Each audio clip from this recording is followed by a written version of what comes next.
All right, everybody, welcome to the Crown Council live stream. I am Stuart Anderson. It is September 21st. Grateful that you would tune in. This is our opportunity weekly to connect with the Crown Council membership and the community. When we talk about and think about the Crown Council, there's a couple things that really set us apart. And one is the online training and culture building tools. Two is this incredible community. And the community of the Crown Council is what makes it so special. And this program is all about connecting with all of the Crown Council members, and we've been doing that for almost 2 years now, going out, hearing stories, what's working, how everyone's building culture, building great teams, and an incredible patient experience. The first thing we're going to do is connect with Tanya Bailey. She's a TOPS coach. We're grateful for Tanya as she travels around the country, meeting with different Crown Council teams and training them on culture and systems and how to deliver total patient care. So we're going to meet with Tanya first and hear from her and the team she's with. All right. Hey, everybody. Stuart here. Welcome to the live stream. Tanya, I can see you. There you are. This is Coach's Corner, part of our live stream. Here is Tanya. Grateful to be with us 2 weeks in a row, Tanya. I'm so excited. When we finished last week, I said I'd have you on every week. So here we go. This is you again. This is one of my favorite things to do every week. I put it on my calendar and I'm ready. Yes. Tanya, where are you today? Will you introduce this awesome team behind you? I would love to. I am in one of my very favorite practices that I have been working with for over 12 years. Dr. Craig Rothenberg, Dr. Mike Moskowitz, and the amazing team at Vanguard Dental Group in Derry, New Hampshire. So we're probably, 40 minutes north of Boston? Mm-hmm. In the much more beautiful state of New Hampshire, where everything is green and gorgeous. That is so fun. And it's noon where you guys are. Can you talk a little bit about what you've been working on this morning? Yeah, happy to do it. So this amazing team has just been on a record-setting trend for the 12 years we've been working together. Wow. And so today we're just really working on how to continue the momentum to get great results. They're in a pretty heavily dominated Delta market here in the Northeast of the United States. And almost 2 years ago now, they took the leap to become unrestricted from Delta Dental.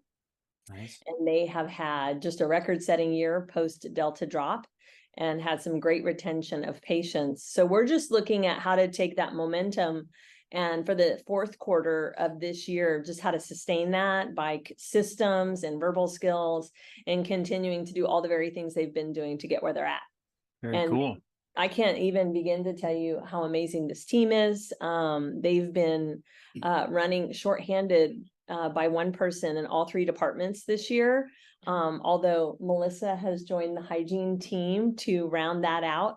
But even with being shorthanded in all departments, they've still continued to have a record-setting year. So what that tells me about them is when the chips are down, they know how to make things happen. Ooh, I love that. Let's maybe can we talk to him for just a second about that? And this is open to anybody that feels wanting to participate. What is it about your team that separates you from other practices or other teams? What is your competitive advantage when it comes to why patients come to you and then continue to come back to you? And this is open to the doctors or anybody that wants to share. Our leaders, our doctors. Yeah. Can you tell us more about them? They value us. They value their patients. They're extremely talented, knowledgeable. I mean, I could go on and on. Please do. Keep going. It's like a family here. Yeah, I mean, completely like a family. We enjoy coming to work and seeing each other. We work really well together. All of the personalities mesh really well also. Nice. Okay, anybody else? Yeah, I would say our team. It would be impossible to do what we do so well without everybody working in concert with each other. We take the time to invest in the team and build our skills. Working with TOPS for 12 years has been great for us. Very cool. Nice. Anybody else? Okay, I'll ask, oh, Our patients even say that it's a family atmosphere and they just love that feeling. okay, And a lot of laughter in the office and they comment on that and just gives them an upbeat feeling when they're here. I'm going to answer that too, if I can. mhm. I like how I'm you pop, still- I like how you pop in like that. That's very good. Off screen, on screen. So we just had a really cool experience yesterday and I didn't get to witness it, but Dr. Craig shared with me, they had a patient who had made the tough decision to leave the practice once they dropped Delta and went and had some other experiences in some local practices that were not what he had come to expect here. And so he went to his employer to see if they could come up with an alternative solution. And they did. They switched their plans over to MetLife and they came back and were happy to be Nice. back. And the patient said the experience here is just different than what they can find at the other practices in their area. Very cool. And that's That so I heard a couple times they're treated like family. Can you give any, if a Crown Council member was like, well, I want to treat my patients like family and my team like family, are there any applicable things that a team watching, another team watching could do that you guys do that make that kind of atmosphere, that create that kind of culture? What are you doing that makes that possible? Take the time to listen to your patients. Give them your full attention. Don't treat them like a number. Have empathy, build a relationship. And give them a consistent, excellent experience every time they're here. well said. Anybody else? There's a lot of listening and not telling. Leading with open-ended questions. Really just not a lot of talking on our end, more allowing the patient to talk and let us know what's most important to them and what their goals are for their mouth. And just including them in their treatment and overall care to Nice. come up with the best plan for them. Very And I'll cool. add something, we take to heart to have a team-centered practice. And I think having the team like each other and be on board with the culture in the office helps the patients. They see that, they feel it, and they appreciate it. Very good. And I know, from what Tanya's told me, that is something that has to be worked on. And it looks like you guys work on that. You spend the time, you dedicate specific time and training to make sure that that is happening and everyone knows that, which is a huge part of making sure that you're trained and the systems are in place. So very cool. Tanya, what's on the docket for this afternoon? What are you guys working on? Hang on. What were Oh. you going to say? I said, Tanya makes us do that. Yeah. I make them. do She Yeah. is very that. cool. Well, Oh, you're killing me. we need someone to keep us accountable. Nice. That's the truth. All doctors need that. So on the docket, so we've already been going for a few hours now. And so we've done a really fun team activity around communication and using the right side of the brain. We looked at the metrics in the practice and the team worked on what's working and where there's opportunities to improve. We've also been kind of game planning, being somewhat shorthanded, particularly in the admin department, of how to keep consistent patient reactivation going. So we've been looking at that system and just did a Nice. quick little training right before you jumped on with the administrative team supporting the clinical team. After you is lunch. So we have a lunch coming. No wonder everybody, just kidding. And then this afternoon, we are going to be working through just a continuing of back to the basics of how to incorporate great listening skills. And we're also going to be working on how to continue to create the experience that sets this practice apart. One of our Crown Council speakers over the years, Andy Andrews, Mhm. has some great messages if you go listen to the team meetings. And one that always sticks out in my mind, a quote of his is, compete at a level where the competition doesn't know that there's a game being played. Mm. what we're doing Yes. this afternoon. So That's if you awesome. see Andy, let him know we took that to heart. Okay, I'll high five him. Very good. Okay, you guys are awesome. Thank you for sharing with the rest of the Crown Council. Grateful for you and hope you guys have a great day. Thanks, Tanya. You're welcome. Bye. Thanks, everybody. Bye. Bye. All right. Thank you, Tanya. Grateful to always have you here on the program. Next, we're going to hear from Addit, one of our resource partners. I asked Addit to share 3 or 4 things that they have been seeing that the very best offices are doing. They're going to come prepared to share some of those awesome ideas as they're constantly meeting with and working with some of the best practices in the United States and Canada. So they're going to share a few things. Grateful to have Addit on and thankful for what they share here at the live stream. All right, welcome to the Crown Council live stream. Stuart Anderson here. Hey, Josh, how are you? Wonderful. How about yourself? Very good. Josh is joining us from Nashville. We were just talking about his, man, you are going to NFL games, living the season. Salt Lake does the same thing. Our seasons are changing, but what a beautiful place to live. Anything else you were withholding from me about how awesome Nashville is right now? Well, Nashville's always a party. So there's always something to do here. I'll tell you this, if you like country music, you like good concerts, there's never any shortage of them here. And the best part about it is they always have celebrity friends. So they always got extra celebrities on stage. So it's a good time. It's a fun city to be around. Very cool. Josh is one of our resource partners at it. And we're going to spend a few minutes, obviously, talking about what they do, how they can be a resource to Crown Council members. But we've also asked Josh to prepare a few things that he has seen his most successful clients doing in their own practice. It's one of the powers of our resource partners, which is they are connecting with hundreds of practices across the United States and seeing what those best practices are doing. And we've asked him to come prepared to share a few of those things that he sees great docs and great teams doing to share with you so you can learn from what he's seen. So, Josh, before we get started, will you just give us a quick elevator speech for what Addit is and what you do there for the company? Well, 100%.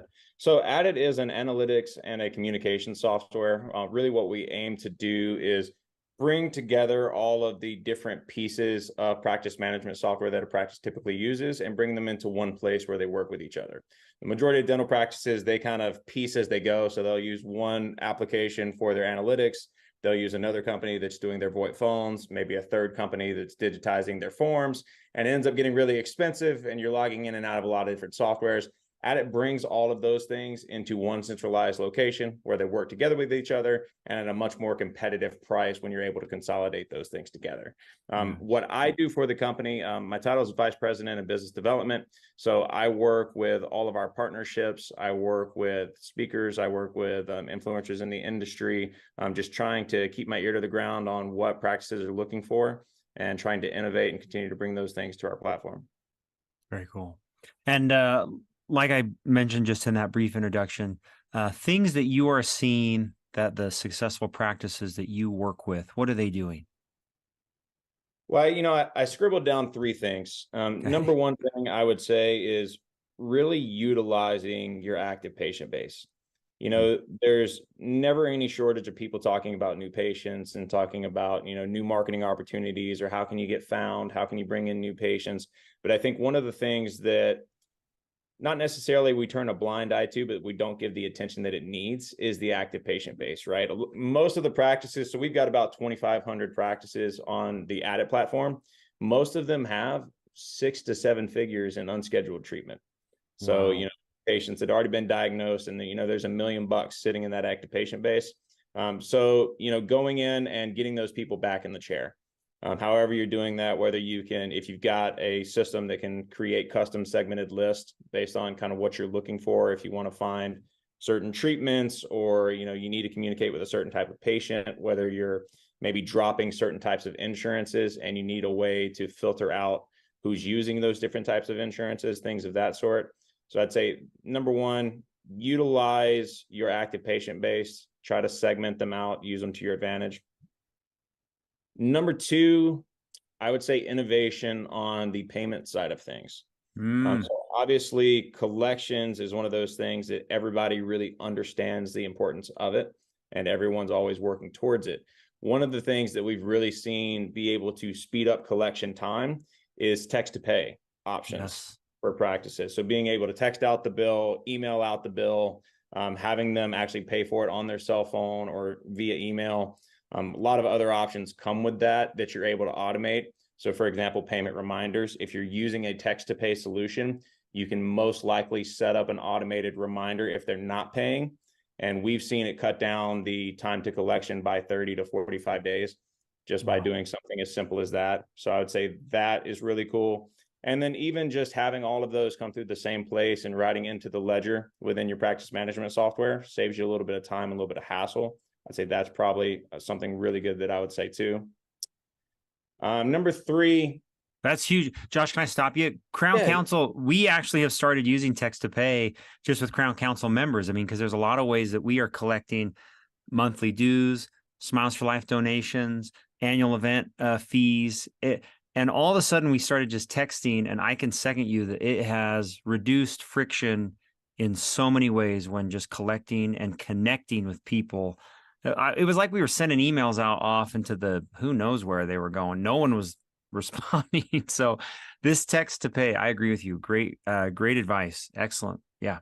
All You right. know, a lot of people have, me myself, I have all of my cards saved on my phone at this point to where Right. I can just tap it and, scan the phone. I don't even need to take my wallet anymore. But when it's saved up in my phone, when I get these texts, I can literally just click the payment option. My card information populates, and it just saves time and it saves hassle. If you're anything like me, when you pay bills, it's almost like doing that 30 seconds. You push it off for like a week for no reason, even though it's not hard. So when it's just that text to pay, I'm already checking my text anyway. It's Right. not going to go unread. A lot of emails are still going unread. 98% of text messages get read. They're at least read. Yeah. Right. So if you can make it a one-click option for them to pay their bill, helps a ton. Nice. Great. Very cool. All right. You're number 3. I cut you off. Sorry. No, you're good. Number 3, online scheduling. It is something that is still not really widely used within dentistry, or at least to a full level of a full integrated solution. Where I think it is most advantageous. Obviously, it's great to have on your website. It's great to try to capture new patients. The majority of new patients, when they're searching on Google or anywhere online, they're going to come to you on nights and weekends. So they're going to come to you primarily when your office is closed. So what happens if you don't have some kind of online scheduling option, like an integrated option? They're calling your office and they're leaving a voicemail, and then you're having phone tag with them, or they're putting in a contact request, which again, maybe they put it in on Friday afternoon. You're coming in on Monday and you're playing that game to get them back in. If you can find a way to get the schedule online, number 1, so you can capture those new patients and get them booked. But even more so, I'm going to go back to what I said with the active patient database, using those two things together, right? So if you know that you've got a large database of patients that maybe have been diagnosed with needing a crown, but they haven't scheduled that treatment yet, if you're able to customize your schedule and send it out in the form of a link that they can go schedule. So for example, instead of showing all the available appointments that you have, it's only showing the availability that you have for crowns. And again, you're segmenting your patient list to only see the patients that have unscheduled treatments for crowns. So you're mass texting those patients, say it's 10, 15 of them at a time. They're all getting this link and they're seeing live availability specifically for crown appointments. We've seen practices that have booked 25, 30K in production in 5 minutes by pulling a segmented list and sending them a scheduling link to where it's very specific. So I say that is something that maybe 15% of dental practices are doing, but the ones that do are seeing a huge uptick in what they're able to produce. That's incredible. I mean, those, I know that make sure I'm not speaking out of turn here, but Addit helps. Can you talk about how Addit helps with all 3 of those little segmented things that we talked about? Absolutely. So when I say patient communication, Addit does a lot of different things, but the power of what we do is what I kind of coined this term myself, but feature stacking, right? Using the different things together, right? Because online scheduling is one thing, right? Having it on your website, that's great. Right. That's awesome. But if I can combine that with my analytics and finding a segmented list of patients, being able to mass text that segmented list all within the same platform very easily, that's where it becomes really powerful. Very cool. Dude, what a great, when you are talking to docs and you're sharing with them what Addit does, what are some of the barriers that a practice would give to you when you say, hey, let's do it, let's get at it into your practice? Like, why would a practice not use this? Well, you got two primary reasons, I would say. So number one, if you're a practice in a rural area and maybe you haven't adopted technology at all, it starts to be kind of an overhaul. I did a meeting in Iowa recently where a lot of docs were like, hey, I'm just not up for the challenge of adopting all of this technology at once, which is reasonable. But I think it's something that the longer you wait, the harder it's going to be to do so. And I think the rest of the world's kind of catching up to the innovation and the technology, and especially like AI and those things right now. You don't want to be the practice that gets left behind. Absolutely. Number two, I would say, is just the concern of switching for your office staff. So obviously, if you've got a staff that's been using a software for several years, they're trained on how to use these different softwares. And it is a scary thing to say, hey, I'm going to ask my staff to change over what they're doing and to learn a different software. For us, we actually dedicate 6 weeks of the onboarding process to training. Specifically for that reason, because we realize that if you're not properly trained on the platform, it's going to be a much harder transition. But to answer your question, I would say a lot of people is just fear of change, fear of that new process, and then fear of adopting something that they just don't know anything about. And that's as simple as VoIP phone systems, which, a good probably 60% of the market has already gone over to some kind of VoIP phone system, but there's still a good 40% that are using, landlines, and they really don't see the power of what it's able to do until it's in the practice. Very cool. What a powerful product, dude. This is awesome. Those are 3 things that we have talked in the past, maybe month on this show, separately about ways to help your patients not only have a better experience, to get better help, and then to get the practice paid. So really great. Awesome. All right, Josh, anything else? Man, you will work with a lot of people, a lot of practices. It's one thing that we say about Resource Partners is that time and time again, you are stuck in your practice, not interacting with very many people. Josh is out seeing and interacting with some of the best practices in the country and learning about what they do. So when you connect with him or any of our Resource Partners, ask those questions. Say, hey, what are you seeing that the best practices are doing? Anything else to share, Josh, that you've learned just interacting with the best practices? Yeah, I would say this, and this was actually really surprising to me, was how often teledentistry is being used still. It was something that when COVID hit, it was kind of adopted as a necessity. Everybody kind of converted to Zoom and the meetings, but they were doing dental visits, via teledentistry. It's converted. It's not being used the same way, but I'm seeing a lot of practices when you're talking about bigger cases, or you're talking about something that, the patient may carry a little bit more anxiety when having that conversation or when having their teeth looked at or having to come in and do that. Being able to do a teledentistry visit to kind of warm them up and say, hey, let me get an idea of what you're going to need and let me lay out for you what this process is going to look like. It makes things a lot easier. So that's one of the things I would say, that there's a lot of good practices that are doing teledentistry, and it's being real helpful for them. Very cool. Hey, nice, Josh. Hey, grateful for your time. Thankful to have you as a Resource Partner. When everybody finishes watching this video, what is the best way to connect with you? Best way to connect with your company? Just check out our website, www.adit.com, super easy, ADIT.com. Okay. And you should be able to get any information that you need. For the Crown Council, we've also got our landing page on there as well, which easily navigate to us. If you want to learn more, if you want to actually see how it would apply to your practice, you can just request a demo and we'll take a one-on-one look at what you're currently doing, what you like, what you don't like, and figure out what's going to be the best fit for you.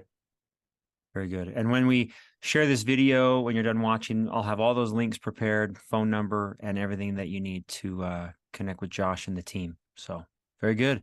Hey, thank you. This was great. I appreciate you, Stuart. Okay, man. Appreciate your time. All right. Bye-bye. All right. Thank you, Adit. Grateful to have you on, Josh. And our final guest today is Dr. Jeff Gray, I'll do a short introduction with Jeff when he gets on, but Jeff has really been a huge part of the Crown Council over the years, especially our Smiles for Life Foundation, not only as an example, but the founder of the Smiles for Life program. It was his idea, and what he was doing in his practice, he decided to share that with the rest of the Crown Council. And if there's one thing that I can share with this community, it's that if you have a great idea, if you have something that is working, this community is dedicated to helping each other and making sure that no one practices alone.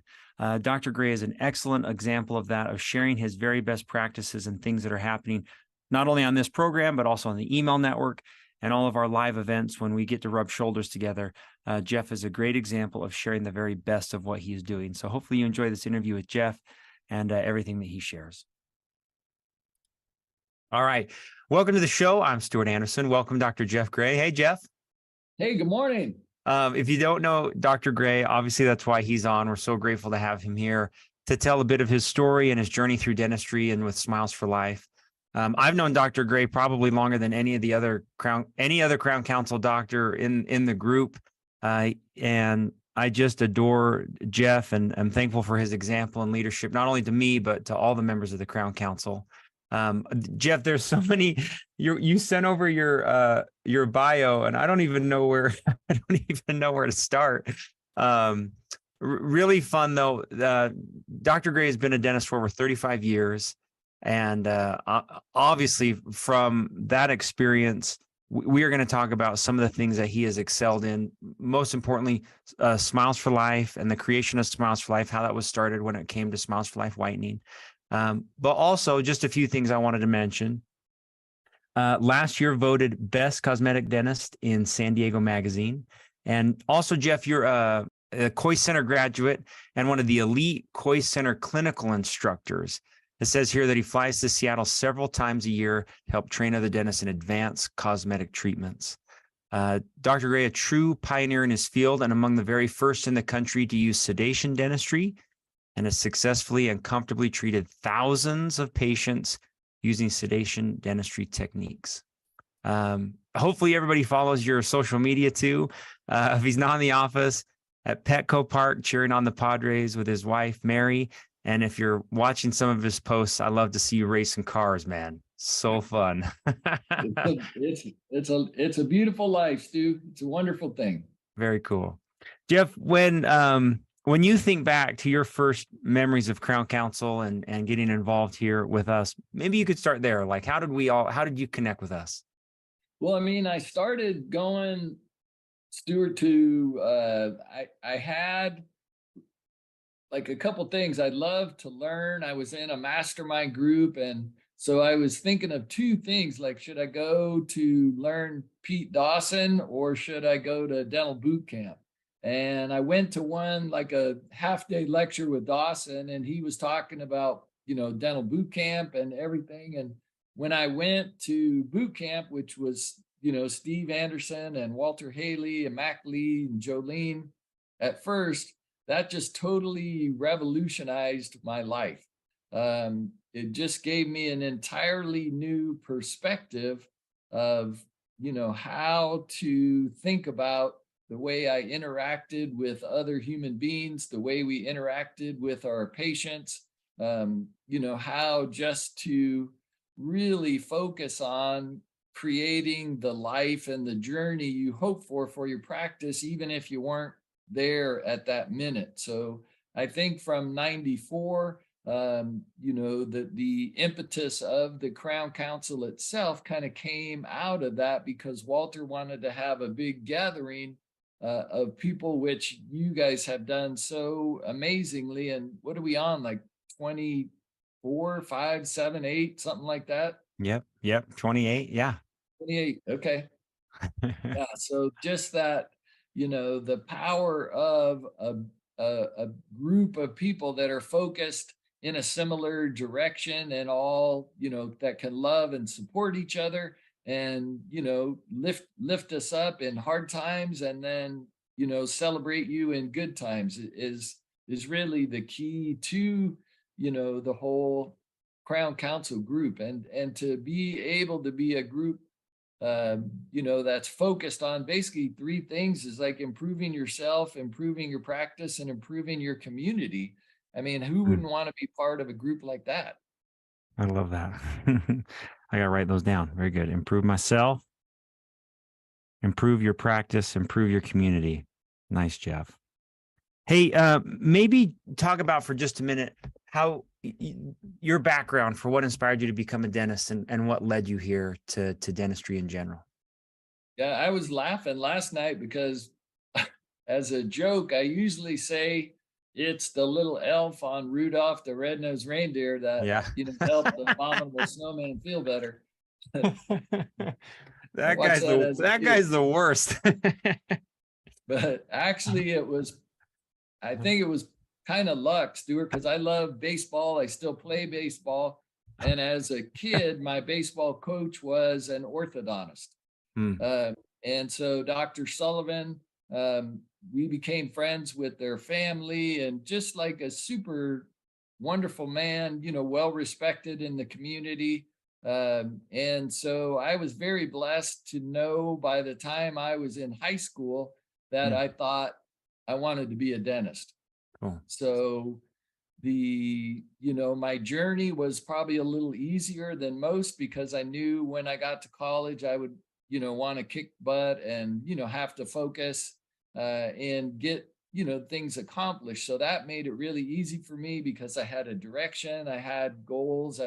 I've always been pretty good at delayed gratification, knowing that if I put in enough work, the end result would appear.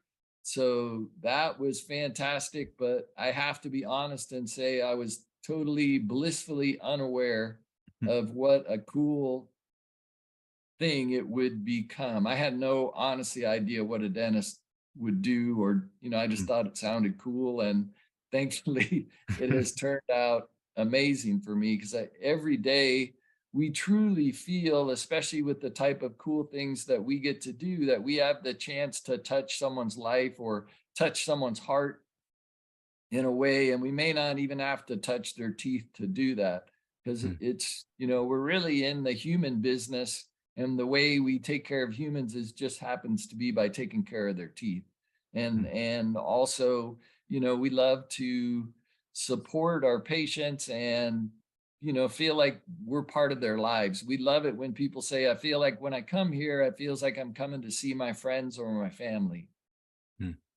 Very cool, Jeff. I when I look back at the wise words I've watched you share, whether on the email network or at annual events, I wonder, when you look back, where do you do you have mentors or influences that have really shaped your career, and maybe talk about that for a minute, the power of mentors and examples in your life? Oh yeah. I mean, I had read Think and Grow Rich before I even knew about boot camp or what was going on. So we had our mastermind group that was fantastic. And so just being around other people that wanted to be better, it was mainly focused on business and personal side at that point. And I was thinking, like, who have been really the most powerful mentors in my life for my career? And I think probably one of the first was Dr. Cliff Ruddle. He's an endodontist in Santa Barbara, because they teach you kind of how to do endo in school. And, back when I went to school, it was all still hand files and, everything. Now we've got some cool new systems, but I actually, I'll admit, I totally screwed up a tooth. So I had to take it out and give the lady a bridge. And, at that time we didn't really have implants in the late 80s. We did, but, it would have cost a lot of money, and I didn't understand them at that time. So I go, gosh, I can't be doing this. So my friend Bill Boyer and I, another lifetime Crown Council member, went up and met Cliff Ruddle, who, besides being one of the most gifted, clinicians and teachers, was also one of the most beautiful human beings that we had met. And to us, that was a profound influence in my career. And then I met, Walter and Steve, Ray Bertolotti, another Crown Council person, and then like Bill Dickerson, David Hornbrook at what was Las Vegas Institute at that time when Bill and David were together, just incredible. And then about the same time, I met John Coyce up in Seattle, and I would have to say, of all those people, John and probably Cliff have been the most influential, both in their teaching the clinical skills and being able to share those gifts with our patients that they teach us. It has been amazing. I mean, John is incredible. He's one of the most talented, knowledgeable people you'd ever want to meet. And if anybody wants to start an incredible journey of clinical training, I would say the Coyce Center would have to be near the top of your list because it's amazing. And I'm sure I left someone out there. Who did I leave out? I think that's a pretty good. Oh, and then for dental implants, like my friend Norm Ickert, we went up, he had a hands-on training in Canada that he no longer does, but to really, I love the hands-on training.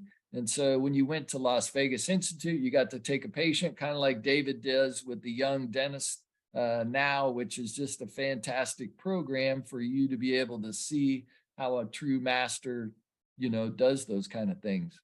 Very cool.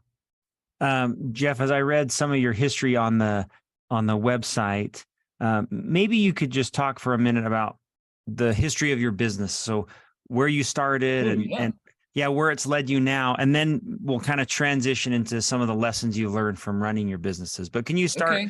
Okay. So dental school, and then kind of what happened? Yeah, I graduated from UCSF, University of California, San Francisco in '86. And I had an instructor who actually liked me and thought I was a good person. So he said, "Hey, Jeff, if you could go anywhere in the world, where would you want to go?" And I had done my undergrad at San Diego State, and San Diego is just an amazing area. And so I was racing motorcycles at the time, and there's beaches and deserts. So I go, I would love to go to San Diego. He goes, "Really?" He goes, "I have a friend there that usually hires young dentists out of school. You should go down and meet him." So I was like, "Okay, that sounds great." So I came down and met Dr. Mora, and they said, "You're going to get $185 a day." And I thought the world had ended. I was like, I could probably retire in like 2-3 years, right? So I went and worked, and we got there. And the funniest thing was, in dental school, anybody who has this memory, in dental school, you saw like one patient in the morning and one in the afternoon. And if you were like a really super stud senior, you could see 2 people in the afternoon.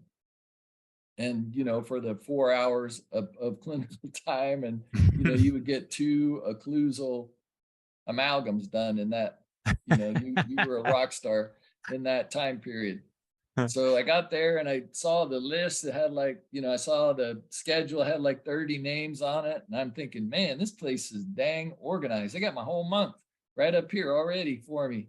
And that was, like kind of just like the first day. So then Mary and I, we got married in '87, and then we started looking around to have our own practice. So in '88, we bought a practice from a man who was retiring.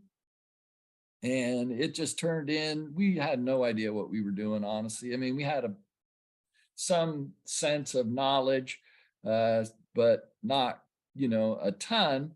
And they were doing, I want to say about $110,000 a year, which, at that point, when you just come out of school, you think that's a ton. Now it's like, oh my gosh, and I was so excited because we bought the practice in May, and between May and January, we did 116,000. So I was like, I'm crushing it here.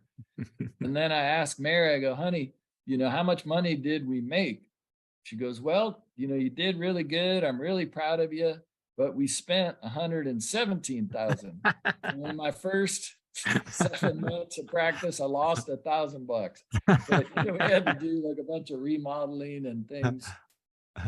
And then from there, just because I love people and I tend to get along well with people, we started getting more and more patients, and then the practice just would grow. We were at this point, people will laugh, listen to it now, but this was at the very first point of being able to use like an intraoral camera to show people like what was going on in their mouth. Because, a dentist's fear, and, Walter and Steve always talk about it, is like, you don't want to be the bearer of bad news. Like, you don't want to get shot as the messenger. So when you can show someone a video of what's going on and then use the techniques of the overhear psychology and things that, we talk about at boot camp and TOPS now, which I would highly recommend to anybody that hasn't been, that would be, something that for us, then I didn't have to feel guilty about telling people. And it was easy for it to see in front. And then, we started getting busier and busier, which was, a blessing and a curse at the same time, because, then you can't see everybody. And Mary and I found an ad the other day, one of the first ads we put out, and it said we were open from 8 to 8. And I just started laughing. I go, what on earth was I thinking? So, then we realized we could compress the schedule, be there less. And, I was trying to be everybody's dentist, which is one of my tips for folks, is you have to learn at some point that that's just not possible. You want to be able to find a niche to be able to serve, and then get really good in that one niche, find something that differentiates you from other practices. And that, for me, that was huge. And then we had one of my friends from school, Kenny, came and joined us. So I would work like Monday, Tuesday, Wednesday, half a day Thursday, and he would work Thursday, Friday, Saturday. So we were able to really grow the practice to a wonderful size. And, we were together for 13 years ago. And then unfortunately, we, had some challenges and ended up getting a practice divorce. And, the beauty of the Crown Council is that sometimes as a dentist, you think you're the only one that bad crap happens to, and like the hygienist is upset, or a patient sues you, or, you had a case that didn't come out well, and you think I must be the only bad dentist, in the world, when in reality, the instructors in school pretty much like lied to us and said that everything they ever did was perfect, and they, nobody ever got mad at them, and, nobody ever didn't get numb, and, all the normal stuff that just drives you crazy and makes you feel less than, and makes you feel like you don't deserve, to be practicing. So all, those type of things. So anyway, we ended up at a point in our lives where we were totally, kind of debt free and things. And then we realized that, shoot, I was about to say the other word. We're going to have to like open up a brand new practice, because Kenny at that point wasn't able to move because he didn't have the financial resources. And I thought, well, I'll just stay here. Kenny can move. I built this practice. We did it. But anyway, so for a couple years, I was very, very mad, very angry, until I realized I kind of did a BOTSOM, which was switched my base of thought and state of mind to realize that after 20 years in practice, I was given the gift to totally like reinvent myself. And so the practice we built was built with 20 years, or designed was built with 20 years of knowing the type of patient exactly that we wanted to attract. So we made it look purposely not like a dental office, more like a hotel, not like an elite Ritz-Carlton hotel, but like a nice hotel that was warm, and we used special colors that were peaceful and calm because our niche, we decided, was going to be sedation. Because it sounds really sexy to say you're a cosmetic dentist, but that niche in San Diego was already taken at that time by like Hornbrook and Adelson and a bunch of other people that were already here, but sedation was wide open. And another thing with sedation is you aren't really like getting other people's patients, you're getting patients that just don't go.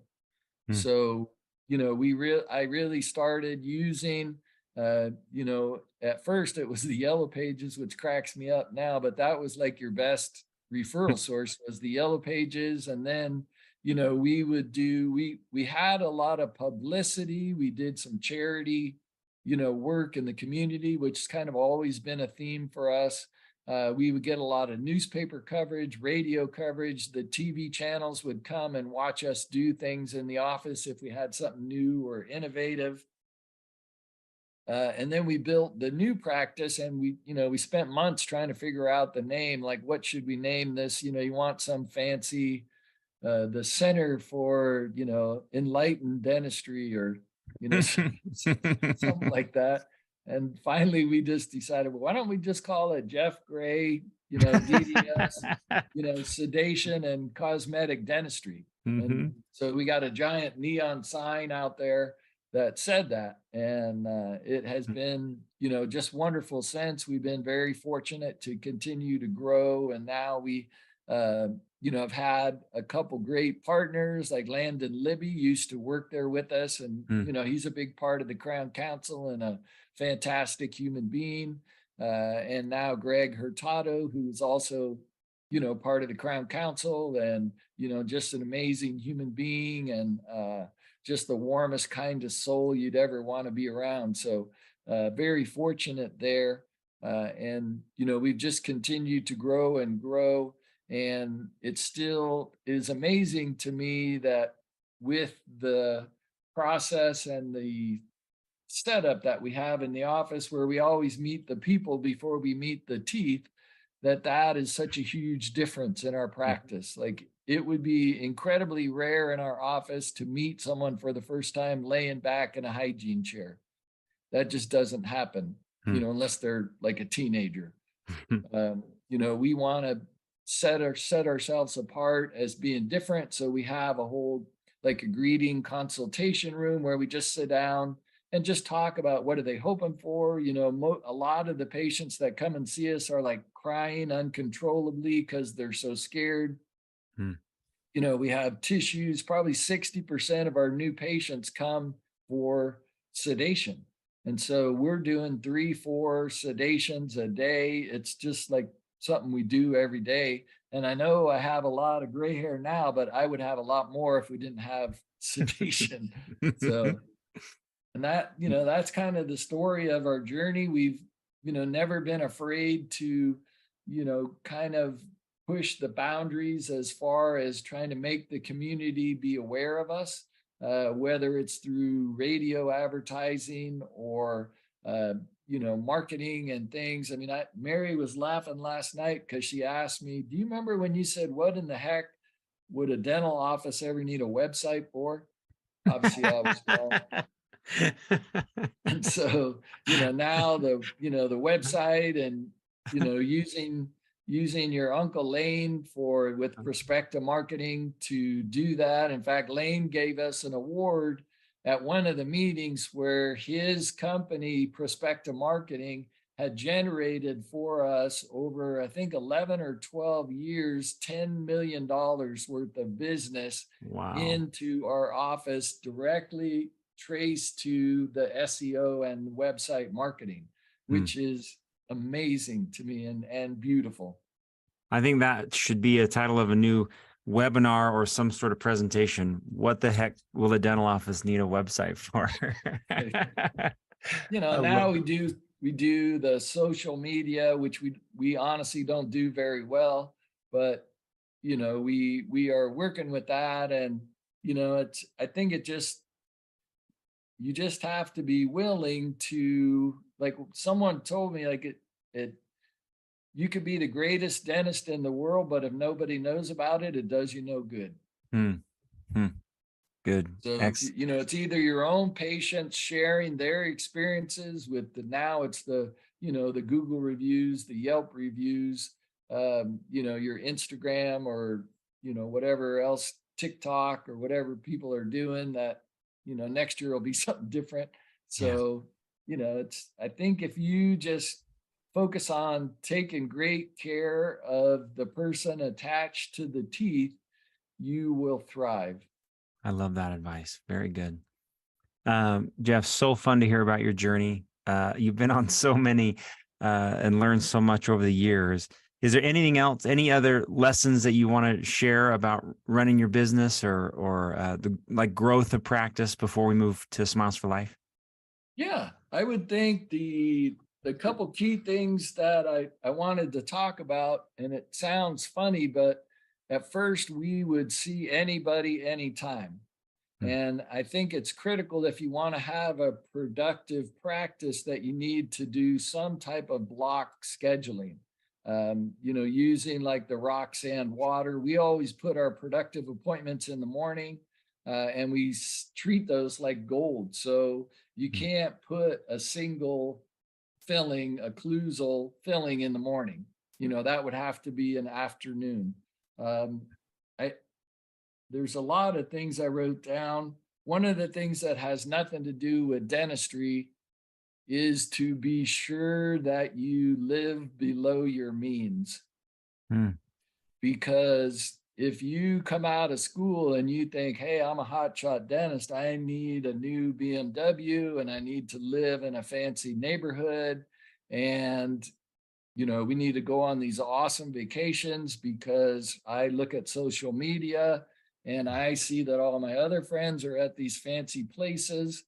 You know, to me, debt is like a backpack filled with rocks that you have to carry around every day. Hmm. And if you're, you know, even though subconsciously you're not trying to put that out, if the patients can feel it, if you're deep, if you need the patient to say yes, Hmm.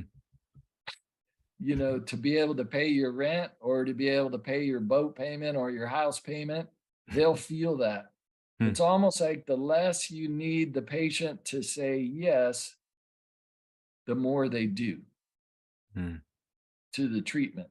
Because, and subconsciously, it's just a lot of stress and strain. And, you know, we had debt when we were younger, and we would set a plan like, okay, what, you know, is the highest interest rate? Let's pay that one off first. Let's start putting a couple $100 more towards the house and make it a 15-year loan instead of a 30-year loan. You know, being out of debt or living below your means, you know, is very nice because you never know like what's going to happen if the economy goes, you know, slower for a bit and your practice goes down. Are you still going to be able to, you know, pay the bills? And then what else did I have? Well, it's harder to be everybody's dentist. And probably the two most important things I would say would be, at least I think they're important, would be the best investment you can make is in yourself. Because everybody thinks like, I need some new machine, I need some new toy at the office. If you just make yourself a better person, either, you know, physically, emotionally, spiritually, and also clinically, that pays the biggest dividend the fastest for any practice, at least in my opinion. And also, I think that one of the key things that for me is you can't be a dentist just because you think you're going to make good money. Hmm. That is a byproduct of what you do. I think for us, we have this thing. oh my God, I can't think of it, what it says now. Oh, it says what we are about. And basically it talks about like people don't want veneers. They want to be able to go to their high school reunion and smile. They want to be Right. able to feel confident. You know, people don't want implants and crowns. They want to be able to go out to a restaurant with their friends without embarrassment. Right. You know, people don't want gum therapies or scaling and root planing. You know, they want to live longer and not have, you know, bad breath. Like we had a lady that was so scared, Stuart, she came to us solely because her granddaughter said, "Oh, you have stinky grandma breath. I don't want to kiss you Oh anymore." my gosh. Yeah. And so for her, that was like an arrow in her heart.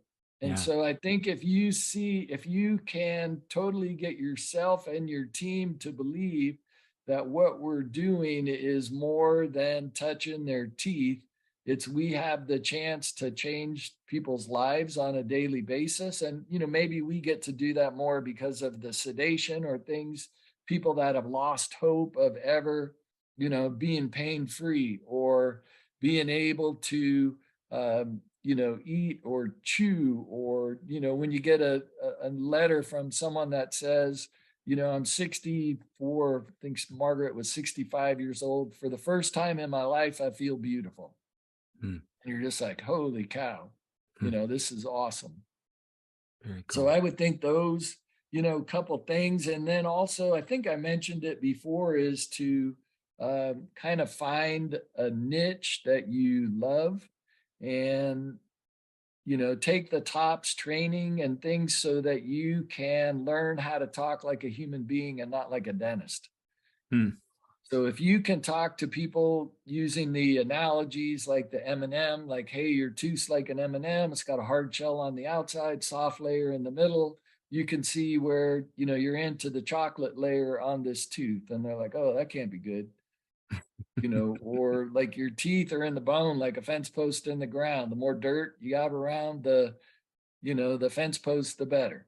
Hmm. So just simple things that you can say to people, you know, that help them understand what you're talking about, because we have to know that we're not trying to impress our dental school instructors anymore.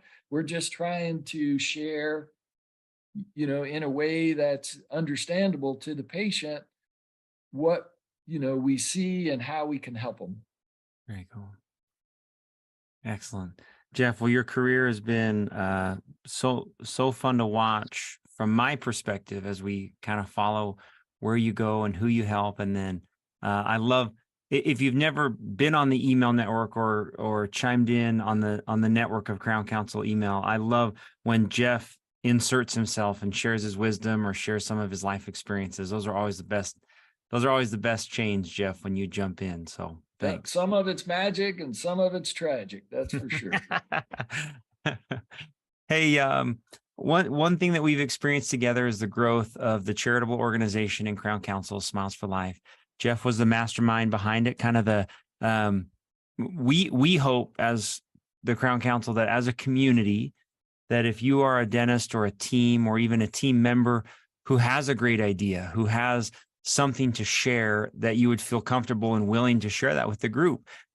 Meaning, the more you give to Crown Council and to those that are part of this group, the better experience it is for you personally. And I believe that Smiles for Life is one of those experiences that Jeff had an idea and said, this idea might be better if I share it with everyone else and let's just see what happens. Jeff, can you talk about what your experience has been through charitable giving through Crown Council and what you've seen through Smiles for Life, just in general? How has it impacted your life? Yeah, I mean, I think the key thing that, you know, everybody, and I said this 100 times, says it was my idea and I did it, but I just happened to be listening when God was talking, and I was in the right place at the right time with your dad and your uncle Greg and Steve, and we put it together. You know, or they did all the work. I just had the idea, but it was such a powerful idea that I think the true benefit of Smiles for Life is that it allows an isolated group of people in each of a dental office to be part of a bigger cause and to feel like together we can have an influence on other people's lives and on, whether it's the lives of children initially when we were helping with St. Jude Children's Hospital, and now we've expanded to the zones and, lots of different other amazing causes that local offices have suggested. And I just think it's a magical thing that, we were able to, it was crazy because I just called Discus Dental the first time, which Dr. Dorfman, Bill Dorfman and Robert Heyman owned. And I said, hey, I have this idea. We want to whiten people's teeth and donate all the money to charity. What would you guys think of selling us your product at cost so that we could, raise more money? And they go, well, hang on a minute. I said, give us a few minutes. And then they called back. It might have been 20 minutes later and said, well, we can't sell it to you at cost, but how about we just give it to you? And I was like, wow, that's awesome. And so, I think the power of the idea had such a beautiful pull to it. And I was thinking to myself, I was like, wow, if we had like 1,000 offices, raise $1,000, that's like $1 million that we could, raise together. I think that's $1 million. I think 1,000 times 1,000. Anyway, I was just doing like some little numbers in my head and I was going, that's amazing. And, then it was actually in San Diego. I got up on stage and I shared the idea. And we have to laugh now because we got up and said, we're going to charge you like $149 to whiten people's teeth, not charge them and give the money to a charity. And everybody said, that sounds awesome. We're in. So nowhere else but in a group like the Crown Council, where people's hearts are always focused on making the world a better place, would that idea have worked? And it's a credit to, to Steve and to Greg and now to you, Stuart and Walter and all the people that assembled this amazing group, because, people put in hours and hours and the teams put in hours and hours. Initially, we were, making everybody trays and doing the gels and doing all that. And, we were just blown away in the first year of a charity that Greg and Steve put together in 2 weeks or 2 or 3 weeks, and then the Crown Council team supplemented behind that. And I think the first year we raised like 2.5 million, wasn't it? Yeah. The very first year. Huge. Yes. That's just mind-boggling. It's still like I probably, unless I step back and like when you say, oh, we've raised 48 million or 49 million or whatever it is, I go, oh, that's okay. Then you step back and you go, holy crud, that's a lot of money over the time. And then, having Garth come and join us and, just be part of that. And then I know your dad always says there are no coincidences, and I think totally it was, the powers of the universe or God or whatever you believe in, just put us in the right place at the right time. And the key thing was we acted on it. I'm sure he or she sends a lot of messages that don't get acted on. But we were, like I said, in the right place at the right time and with the right group of amazing people. So, without all these other doctors and teams buying in, there's no way that would have worked. Yeah. And continue to work. And, it is for me, like one of the most cohesive bonding agents of the entire Crown Council.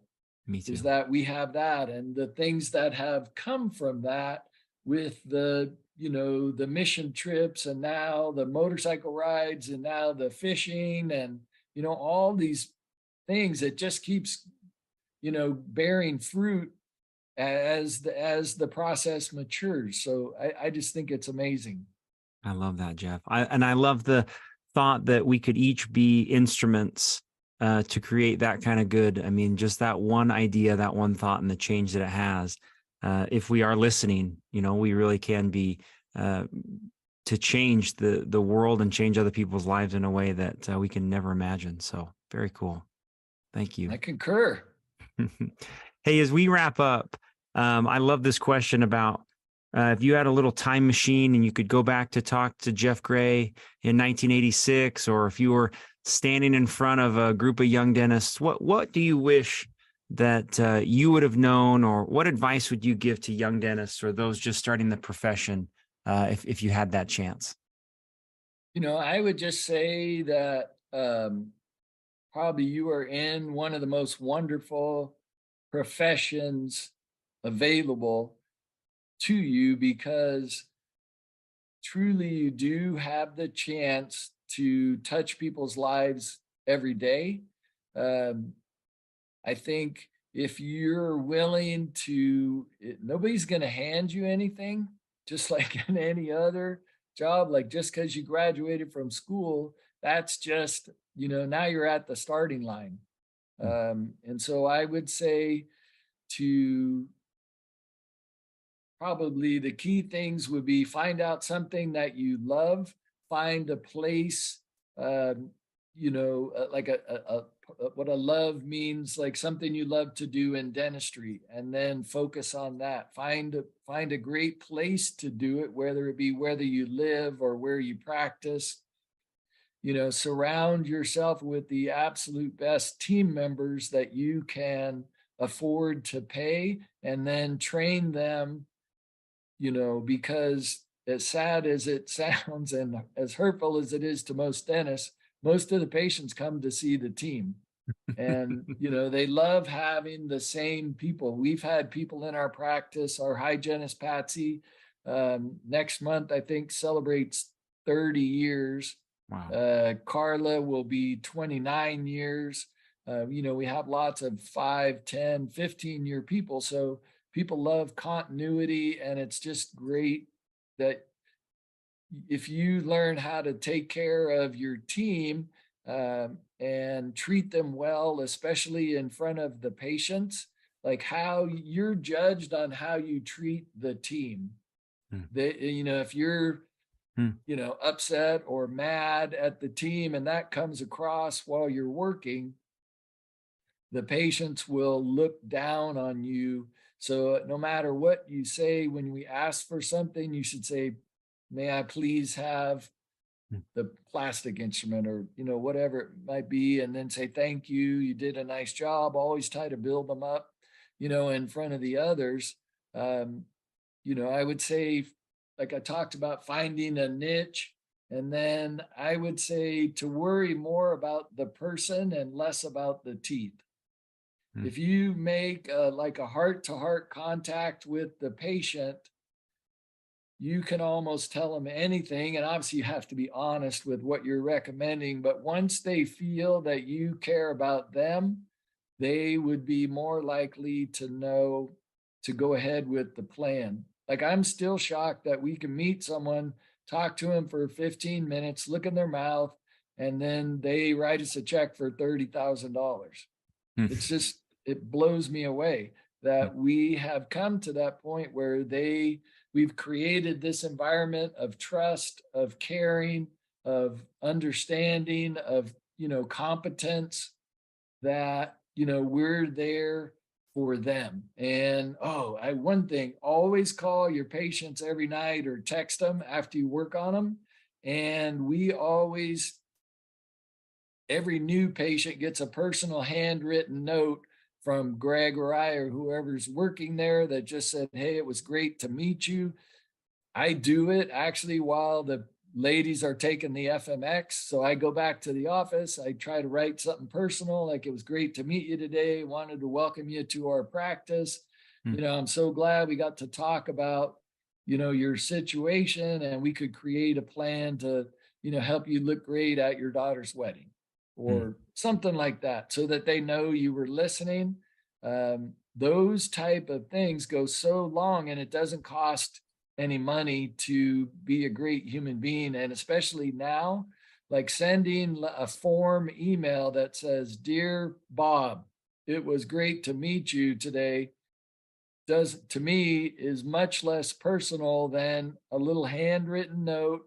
You had to have legible handwriting, that just welcomes them to the practice. And we also do this little thing called ripples, where each week we ask each team member to write one "I appreciate" note to a patient, so that by the end of the year, we will have over 500, "I appreciate" notes going out to our community. And we call those a ripple because, if you drop one little pebble, it can do that. And for some of our patients, that may be the only handwritten birthday card they got, or Right. the only handwritten note they have in a year. And we get more comments on that, just simple human to human relationships. And also, I would say, get in a mastermind group of people with similar size practice and desires as yourself. And I know, Stuart, you can help them with that at the Crown Council, because you need support. You can't do it on your own, because, as good as we all think we are, bad things, horrible things have happened where, I had a patient swallow or aspirate a post, and then they had to get their lung cut out. And, I felt like I should just wanted to crawl in a hole and die. And by me being willing to, like Brene Brown it, and be vulnerable and say, "Hey, this happened to me," so many other people came out and said, "Oh my God, I thought I was the only person that happened to." So I think if you have a group of people that you can be totally honest with, and I am very fortunate to be in a great mastermind group where you don't have to be perfect, because everybody knows that none of us are. So those would be some great tips for any young, dentist. Be willing to put in the hours, find great mentors, all the things the TOPS and Crown Council teaches you, and just go live your dream. Awesome, Jeff. You are just such a great example of a not only a great dentist, but a great man. Grateful for your friendship. Thankful for your friendship that you've had with Steve and Greg as well, and the influence you've had on them, because they're my mentors. And so for you to be a good friend to them, I love to watch that interaction. So thanks for everything, Awesome. Jeff. Yeah. Any concluding thoughts before we wrap up? No, I just am grateful I'm part of this group, and am proud to be part of this group. Yeah. All right. So what's the next big adventure in your car? What do you got going on? What's the next? Another race coming up in 2 weeks. Cool. I'm sneaking up on second place in the point standing, so I got to do well. So awesome. Well, it's fun to watch. So, hey, thank you, Jeff. Grateful for you, and looking forward to when we can be back together again. All right. Good luck, you guys. Thanks.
you.